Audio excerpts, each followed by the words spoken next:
વડોદરા બાદ પાદરામાં પણ સ્માર્ટ મીટરનો સતત વિરોધ થઈ રહ્યો છે। આજે વહેલી સવારથી પાદરાની MGVCL ઓફિસમાં સ્થાનિક લોકોએ ભારે હોબાળો મચાવ્યો છે। પાદરાના વોર્ડ નંબર 3માં આવેલી કૃષ્ણા વાટિકા સોસાયટી સહિતની આજુબાજુની સોસાયટીના લોકોએ MGVCLની ઓફિસમાં ભારે હોબાળો મચાવ્યો છે અને અધિકારીઓને ઉગ્ર રજૂઆતો સાથે સ્માર્ટ મીટર પરત ખેંચવા માટેની રજૂઆતો કરી છે। સમગ્ર ઘટનાના મામલે અધિકારીઓ અને લોકો વચ્ચે ઉગ્ર બોલાચાલીની ઘટના થતાં સ્થાનિક પોલીસ પણ MGVCL કચેરી ખાતે દોડી આવી હતી।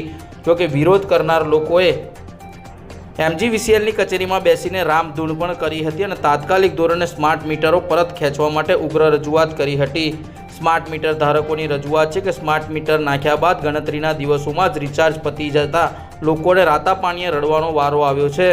આવનારા સમયમાં સ્માર્ટ મીટર લોકો માટે સંકટરૂપ બની શકે છે તેવા આક્ષેપ સાથે સ્થાનિક લોકોએ ભારે હોબાળો મચાવી સ્માર્ટ મીટર પરત ખેંચવાની માંગ કરી છે।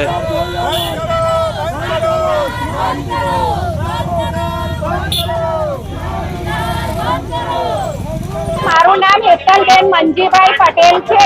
મધર સ્કૂલની સામે કૃષ્ણ વાટિકા સોસાયટીમાંથી અમે સૌ બહેનો અને ભાઈઓ બધા આવ્યા છે। અમે રિક્વેસ્ટ કરીએ છીએ કે સ્માર્ટ મીટર અમારે જોતું નથી।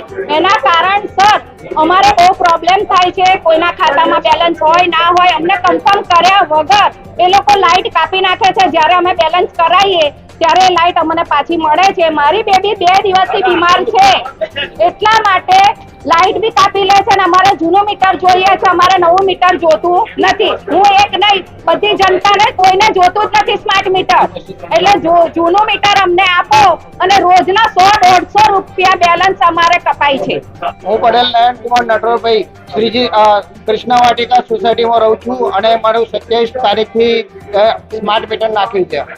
27 તારીખથી જે સ્માર્ટ મીટર નખાવ્યું છે ત્યાંથી દોઢું બિલ લાઇટ બિલ આવે છે। મારું લાઇટ બિલ જે મારો વપરાશ હતો એવરેજ 2 મહિનાનો 5-6 હજાર રૂપિયા ઉનાળાનો વપરાશ, એ વપરાશ અત્યારે 8-9 હજાર રૂપિયા થઈ ગયો છે અને દર ત્રીજે દિવસે રિચાર્જ કરવાની જરૂર પડે છે। એડવાન્સમાં એટલા બધા કેટલા પૈસા GB વાળાને આપણે આપીશું?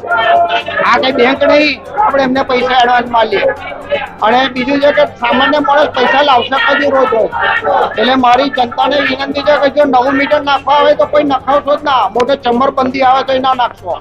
વિરોધ એટલો છે કે સ્માર્ટ મીટર બંધ કરો, અમારું જૂનું મીટર કાઢી ગયા છે એ નાખ્યા લો। આ મીટરો મેં 10 ગણું બિલ આવીને ઊભું રહ્યું છે। કૃષ્ણ વાટિકામાંથી આવ્યા છે। અમારું સ્માર્ટ મીટર કીધા વગર નાખી ગયા છે અને હવે એનું બિલ બી વધારે આવે છે અને ગમે ત્યારે કપાઈ જાય છે।